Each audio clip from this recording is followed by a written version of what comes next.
The wicked and the innocent. Not far from the village of Mangalpur, there was a forest. In a corner of the forest stood an old banyan tree. Two spirits had made the tree their home. They were goody-goody spirits. They did not harm anybody. It was a summer noon and the two spirits were having a nap when the presence of a human being woke them up. They saw a hefty man hiding a bag in the hollow of the tree. They could understand that the bag contained gold coins. The fellow must have stolen the money. There is no other reason for him to hide it here, said one spirit. Both decided to follow him. The fellow danced, sang, and whistled merrily as he headed towards the village. The spirits felt quite amused. The fellow reached his destination, which was the house of Laluji. Hello, Dumal, where were you? My bag with 200 gold coins is missing. No doubt I kept it inside this box, said Laluji with great anxiety. Are you sure? Asked Dumal as if he was really surprised. Well, Mahidas gave me the money yesterday in the evening when we met at the market. I brought it home. Where else could have I kept it?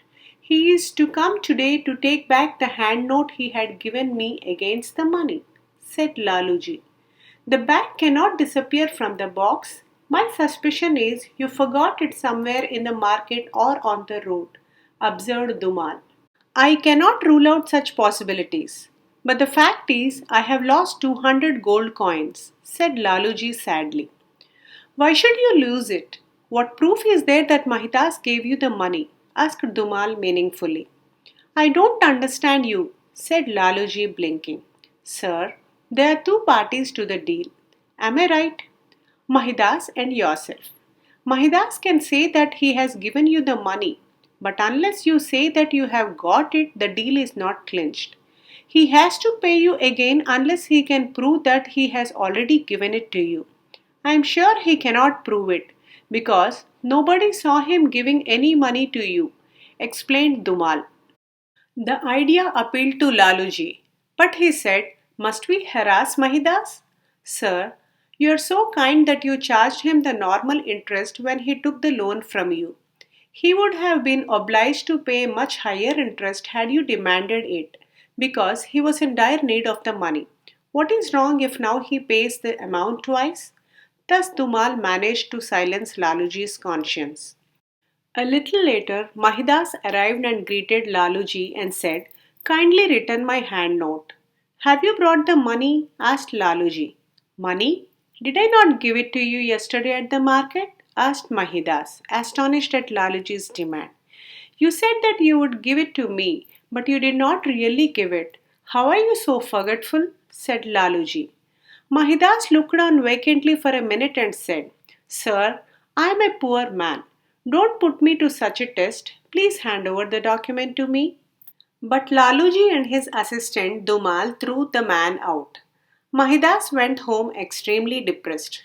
What's the matter with you? His wife asked him. I sold a piece of my land to Chandan to pay back my loan, but Laluji, the wicked fellow, denies having received the money. In other words, I lost my land for nothing. How sad! How wicked of Laluji! Exclaimed his wife. Suddenly, there came a change over Mahidas' face. Has Chandan taken away the receipt for the money he gave me? Mahidas asked. No, he came a little while ago, but I did not know where the receipt was, said his wife. Excellent, said Mahidas. Just then he saw through the window that Chandan was approaching his house. He came out to the veranda and made a show of welcome to Chandan. Come, Chandan, the receipt is ready. Tomorrow or day after, we will go to the king's office. The land will be transferred to you officially. Very good. Have you brought the money? Asked Mahidas. Money? What money are you talking of? Asked Chandan, taken aback. Chandan, you don't expect to own my land without paying a price, do you? Did I not pay you yesterday? You're very forgetful. You said that you would give me the money, but you did not give it really, said Mahidas. Chandan argued with him but to no avail. Mahidas drove him out of his house. The two spirits saw how one's mischief was contaminated into another. Now the spirits followed Chandan. Chandan retired to a lonely place and wept. The spirits assumed human form and asked him, "Why are you shedding tears?" "Well, it was my fond dream to buy a piece of land. For long 25 years I saved money till the amount became 200 gold coins, enough to serve my purpose. I handed over the amount to Mahidas, who announced that he intended to sell a piece of land. Now he says that he had not received any money from me. Don't be so sad. Here is an amount of 200 gold coins. We will accompany you as witnesses. Pay this amount to him and obtain a receipt." The spirits gave him the money. Chandan went with them to Mahidas, gave him the money, and got a receipt. Mahidas was surprised but happy too. He went and paid the amount to Laluji, while two of his neighbors stood witnesses to the deal. Laluji was just entering his house with the money bag when two sepoys stopped him. "You are summoned by the judge. You must come along with the money bag," they said. Laluji was surprised, but he had to go with the sepoys. In front of the judge stood a number of people, including the two spirits in human form. "Laluji, these two gentlemen complain that you snatched away their bag," said the judge. "How strange! I have never known them," exclaimed Laluji. "It is not necessary to know someone in order to strip him of his money," said the judge. Then turning towards the strangers, he asked, "Can you prove that this is your money?" "Yes, sir. The gold coins bear impressions of a banyan tree," said the spirits. It was found to be true. Ordinary gold coins did not have such impressions. "Laluji, you shall be punished," said the judge. "Pardon me, sir. These coins were given to me by Mahidas," said Laluji in a broken voice. Mahidas was summoned. He said, "Sir, I received these coins from Chandan." Said Chandan, "Sir, because Mahidas was unkind to me, these two gentlemen gave me this money." Then he narrated all had happened. Mahidas confessed to his mischief, but said that he had done to Chandan what Laluji had done to him.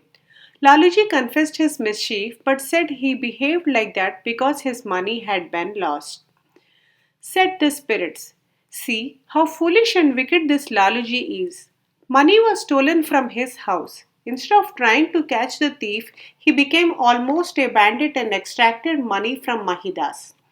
Inspired by his example, Mahidas became cruel towards poor Chandan. We can trace the stolen money, but on condition that the thief would be severely punished." Dumal was nervous. The two spirits took him behind a tree and showed him their real form. Dumal fainted. When he recovered, he confessed to stealing the money. The money was recovered from the hollow of the banyan tree. At the request of the spirits, that money went to Chandan. The coins the spirits had given disappeared. Laluji, Dumal, and Mahidas were thrown into prison.